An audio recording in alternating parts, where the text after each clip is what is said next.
The streets of Abuja buzzed with life as cars honked and street vendors called out to passers-by.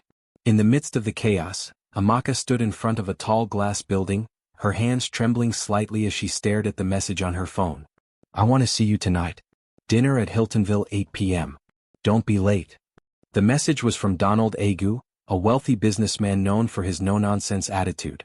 Amaka had spent months trying to secure his attention, and now she finally had it. But tonight's dinner was more than just a date. It was an opportunity, a chance to escape the struggles of her past. She exhaled deeply, forcing a smile as she adjusted her form-fitting gown. There was only one obstacle standing between her and the life she had always dreamed of, her 8-year-old daughter, Chioma. Amaka glanced at her reflection in a nearby car window. Her beauty had always been her greatest asset: high cheekbones, dark skin that glowed under the Abuja sun, and eyes that could draw any man in. But would all of that matter if Donald found out about Chioma? Her grip on her phone tightened. No, he couldn't know. He wouldn't understand. Her decision had been made weeks ago when she visited her mother, Mama Ngozi, in Carmo. The small, run-down house where she had grown up was a painful reminder of everything she wanted to leave behind. She had stood at the doorstep, watching Chioma chase a chicken around the compound, her laughter filling the air. Amaka, why have you come? Mama Ngozi had asked, arms crossed. Amaka hesitated before speaking. Mama, I have a chance to marry a rich man. A man who can change my life. Mama Ngozi's eyes darkened. And what about Chioma? Amaka swallowed the lump in her throat. Mama, please, just for a while. Let her stay with you. Donald might change his mind if he finds out I have a child. I do not want to miss this opportunity to better our lives, but I promise, I'll be sending in money for the upkeep of the both of you. Money? Her mother's voice was laced with disbelief. Is money what she needs, or her mother? Amaka had no answer. She had kissed Chioma on the forehead that evening, whispering promises she wasn't sure she would keep. And now, standing in the heart of Abuja's luxury district, she knew there was no turning back. As she walked toward the main road to hail a taxi, her phone buzzed again. I hope you look beautiful tonight. She smiled. Yes, tonight would be perfect. She didn't look back. She didn't see the small, barefoot girl running after a neighbor's bicycle in Carmo, unaware that her mother had just walked out of her life. The restaurant at Hiltonville shimmered with golden lights, the air thick with the scent of grilled seafood and expensive cologne. Amaka walked in with confidence, her red gown hugging her curves, her high heels clicking against the marble floor. She spotted Donald sitting at a private table near the window, swirling a glass of wine in his hand. You're breathtaking, he said as she took her seat. She smiled. I try my best. Donald studied her for a moment, then leaned forward. I like women who know what they want. Amaka felt her pulse quicken. This was it, the moment she had been waiting for. And what do you think I want? Donald chuckled, setting down his glass. A better life. Stability. A man who can take care of you. She didn't deny it. And are you that man? His eyes darkened with amusement. That depends. Do you have any baggage? The question struck her like a knife, but she didn't flinch. None at all, she lied smoothly. I'm just a woman looking for love in the right place. Donald smirked. Then I think we'll get along just fine. Amaka exhaled, her heart pounding. She had done it. The door to a new life had finally opened. In Carmo, little Chioma sat outside the tiny house, her stomach growling. Mama, when will Mummy come back? She asked, looking up at her grandmother, who sat on a wooden bench, peeling cassava. Mama Ngozi sighed heavily. She's busy, my child. But she promised to come back soon, Chioma said, her voice small. Mama Ngozi closed her eyes for a moment. She didn't have the heart to tell Chioma the truth, that her mother had chosen money over her. Instead, she pulled the little girl onto her lap and kissed her forehead. Don't worry, my child. God will take care of us.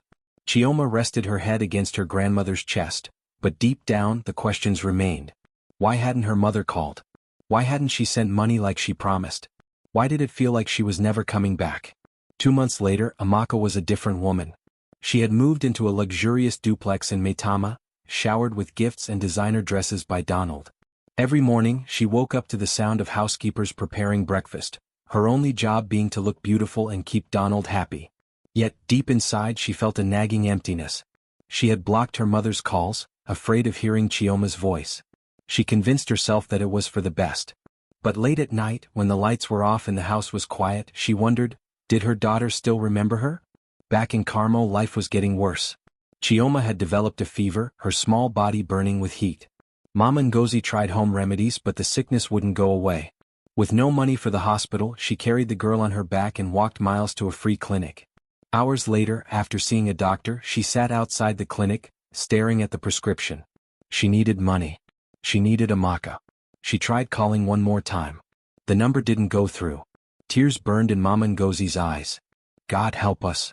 Chioma clung to her. Grandma, is Mummy coming to see me? Mama Ngozi forced a smile, even as her heart broke. Yes, my child. One day. Days passed, then weeks. Chima's sickness faded, but her sadness grew. She missed her mother. One evening, while Mama Ngozi was out selling vegetables, Chioma found an old piece of paper and a pen. She wrote a letter. Dear Mummy, I miss you. Grandma says you are busy, but please come and see me. I love you. She folded it and gave it to their neighbor, Mr. Samuel, who worked in the city. Please, can you give this to my mummy? She asked. Samuel sighed. I'll try, my dear. But days later, the letter came back unopened. Amaka had refused to accept it. One morning, Chioma was sent home from school. No school fees, no lessons, the teacher said. She ran home crying. Mama Ngozi had never felt more helpless. She sat her granddaughter down and held her close. I will find a way. That evening, she took a bag of vegetables and walked to the wealthier part of town, knocking on doors, hoping someone would buy from her. Anything to keep Chioma in school. At school, a kind-hearted teacher, Miss Joy, noticed Chioma's sadness. One day she called her aside. Are you okay, Chioma? The little girl hesitated, then whispered, My mummy left me. Miss Joy's heart broke. Don't worry, my dear. You're not alone. She started secretly helping Chioma, bringing her food, giving her extra lessons after school. But even she couldn't replace a mother's love. One evening, a man named Chima dressed in a black suit came to Carmo. He was one of Donald's business associates sent to buy land. As he passed Mama Ngozi's house, he saw Chioma playing. He froze. She looked exactly like Amaka. Curious, he asked, Little girl, what's your name? Chioma, she answered, smiling. Chima's mind raced. He knew Amaka had said she had no children. Something wasn't right. Chima returned to Donald and casually mentioned seeing a child who looked like Amaka. Donald frowned. That's impossible. Still doubt crept in. That night, when Amaka came home, he asked her directly. Are you sure you don't have a child? Her heart nearly stopped. She forced a laugh. Of course not. But Donald's suspicions had been awakened, and the truth was about to explode. Amaka could feel Donald's gaze burning into her as she sipped her wine. He had been quieter than usual, watching her with an expression she couldn't read. Are you sure you don't have a child, Amaka? His voice was calm, but there was an edge to it. She placed her glass down carefully. Why do you keep asking me that? Donald leaned back. Because one of my associates swears he saw a little girl in Carmo who looks just like you. Amaka's heart pounded. People see what they want to see, she said smoothly. Maybe it's just a coincidence. Donald nodded slowly, his face unreadable. Maybe. But Amaka knew he wasn't convinced. That night, she barely slept, tossing and turning as fear crept into her chest. If Donald found out about Chioma, everything she had worked for would crumble. She needed to act fast. The next morning, Amaka made a call. Mama, listen carefully. If anyone asks about Chioma, don't tell them she's my daughter, she said, her voice sharp. Mama Ngozi's anger flared. Amaka, what are you saying? That is your child. You don't understand, Mama. My life depends on this. Mama Ngozi sighed heavily. And what about Chioma? Does her life not matter? Amaka shut her eyes. Just do this for me. Mama Ngozi hung up without another word. Amaka knew she had hurt her mother, but she had no choice. Or at least that's what she told herself.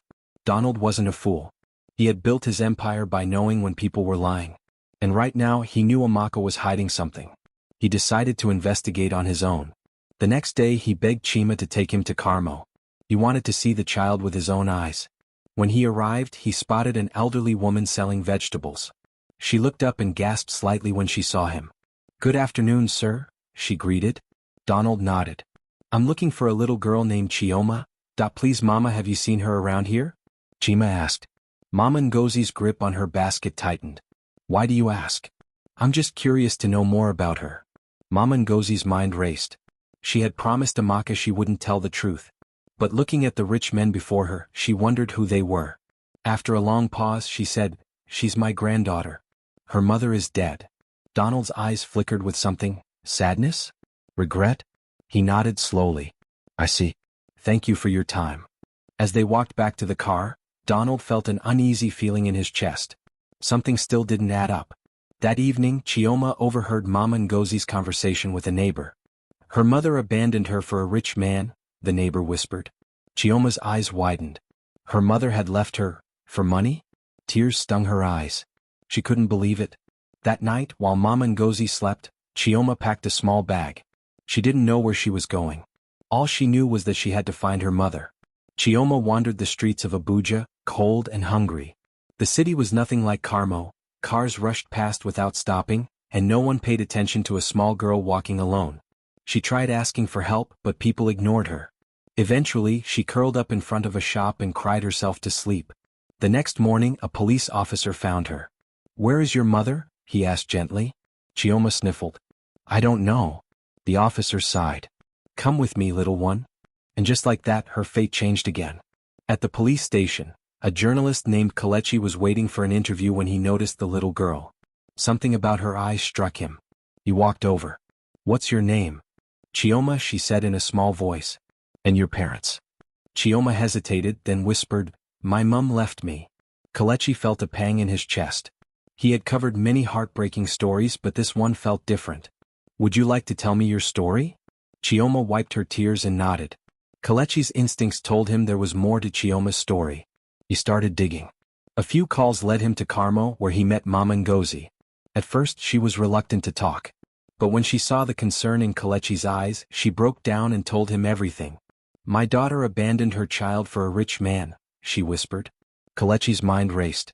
This was a scandal waiting to happen. He knew exactly what to do next. Amaka was enjoying a spa treatment when her phone buzzed. It was an unknown number. Hello. A familiar voice spoke. Madam Amaka, I'm a journalist and I know your secret. Her heart stopped.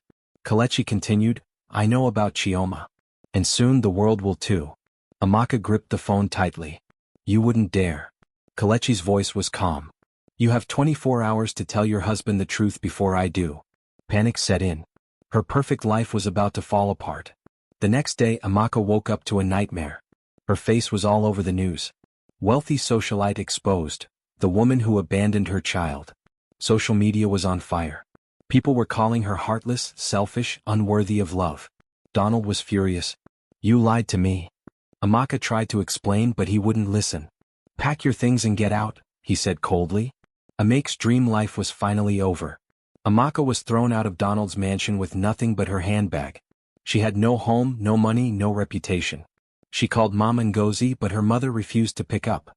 For the first time in her life, she felt truly alone. She had traded her child for wealth. And now she had nothing. Amaka sat on a park bench in the heart of Abuja, her designer handbag clutched tightly as if it held the remnants of her past life. People walked past, whispering, pointing. She had gone from being the woman every lady envied to the one everyone pitied, or despised. She tried calling old friends, but none of them answered. The same people who once showered her with admiration now wanted nothing to do with her. With nowhere else to go, she hailed a taxi. Take me to Carmo, she muttered. For the first time in years, she was returning home. When she arrived at Mama Ngozi's house, her heart pounded. She knocked, but there was no answer. She knocked again. Finally, the door creaked open and Mama Ngozi stood there, arms crossed. Her eyes were cold. Mama, please, let me in, Amaka whispered. Mama Ngozi shook her head. You abandoned your child. Now you want to return because the world rejected you. Tears welled in Amaka's eyes. I made a mistake. No, her mother's voice was firm. You made a choice. And with that, she shut the door in Amaka's face. Inside the house, Chioma peeked through the window. She had waited for her mother for so long. But now, seeing her standing outside, she felt nothing but anger. Grandma, she whispered, why did she come back? Mama Ngozi sighed. Because the world turned its back on her. Chioma clenched her fists. I don't want to see her. She ran to her room, shutting the door. Mama Ngozi's heart ached. Could this family ever heal? Amaka wandered the streets of Carmo, tears streaming down her face. Everything she had done was for a better life. But in chasing luxury, she had lost the one thing that truly mattered. Her daughter. Now she had nothing. She sat on the curb, exhausted as rain began to fall. For the first time in her life she felt what Chioma must have felt, abandoned. The next morning, Kelechi, the journalist who exposed Amaka, found her sitting outside a closed shop, shivering. He sighed. You look terrible. She glared at him. Are you here to mock me? No, he sat beside her. I came to ask what now? Amaka let out a bitter laugh. I don't know. Kelechi studied her. What if I told you there's a way to fix this? Amaka frowned. How? Kelechi leaned in. Tell your side of the story. Show the world you regret what you did. And most importantly, fight for your daughter. Kelechi arranged a live interview for Amaka. She hesitated at first, but she knew this was her only chance to make things right. The interview aired nationwide. I abandoned my daughter because I was blinded by greed, she admitted, tears streaming down her face. I thought money would bring me happiness, but I was wrong. The public reaction was mixed. Some people felt she was seeking sympathy, while others believed she truly regretted her actions. But none of that mattered. The only person she needed forgiveness from was Chioma. At school, Chioma heard her classmates whispering. Did you see the interview? Her mother is begging for forgiveness. Chioma kept her head down. That night, she asked Mama Ngozi, do you think she really regrets it? Mama Ngozi sighed. People can change, my child. But only if they truly want to. Chioma bit her lip. She wasn't ready to forgive. Not yet. Amaka knew she couldn't rely on pity forever. She needed to rebuild her life. Kelechi helped her secure a small job at a women's shelter, where she met mothers who had struggled just like she once had. Listening to their stories made her realize how selfish she had been. Slowly she started changing. And for the first time in years she wasn't chasing wealth. She was chasing redemption. One evening after work, Amaka received a letter. It was from Chioma. She hesitated before opening it. Mummy, I saw your interview. I don't know if I can forgive you yet. But I want to meet you. Tears spilled down Amaka's face. It wasn't forgiveness, but it was a start. The meeting was arranged at a small park. When Amaka saw Chioma, her heart ached. Her daughter had grown. She looked stronger, but also colder. Hi, baby, Amaka whispered. Chioma looked at her, expression unreadable. Why did you leave me? Amaka's throat tightened. I was selfish. I thought money was more important. But I was wrong. Chioma studied her. Are you still rich? Amaka smiled sadly. No. I lost everything. Chioma looked away. Good. It wasn't the reunion Amaka had dreamed of. But it was real. Days passed and Chioma slowly warmed up to Amaka. They started meeting more often. Amaka took her to school, helped her with homework and even cooked for her, something she had never done before. But deep inside she knew one thing. She had to prove she was worthy of being a mother again. One afternoon, as Amaka left work, she saw a familiar car parked outside. Donald. He stepped out, looking at her curiously. You look different. She crossed her arms. What do you want? Donald smirked. You. Again. Amaka let out a bitter laugh. I don't think so. Donald frowned. You'd rather struggle than live in luxury? Amaka's answer was firm. Yes. For the first time she chose herself. Just when things were getting better, tragedy struck. Chioma collapsed at school. The teachers rushed her to the hospital. The doctors diagnosed her with a severe infection. Amaka sat by her bed, holding her tiny hand. Please God, she whispered. Give me another chance. The hospital bills were beyond what Amaka could afford. But she refused to give up. She sold everything she had left, begged for help and worked extra hours. For the first time she put someone else before herself. When Chioma finally woke up, she saw her mother sleeping beside her. For the first time she realized, this was a different Amaka. She squeezed her mother's hand. Mummy, I forgive you. Tears filled Amaka's eyes. Her daughter had given her the greatest gift of all. A second chance. Years later, Amaka got a well-paying job in a big tech company. She opened a foundation for single mothers, using her story to inspire others. Additionally, she became something better. She placed Chioma first above everything and everyone else. She became a good mother. And that was worth more than all the money in the world.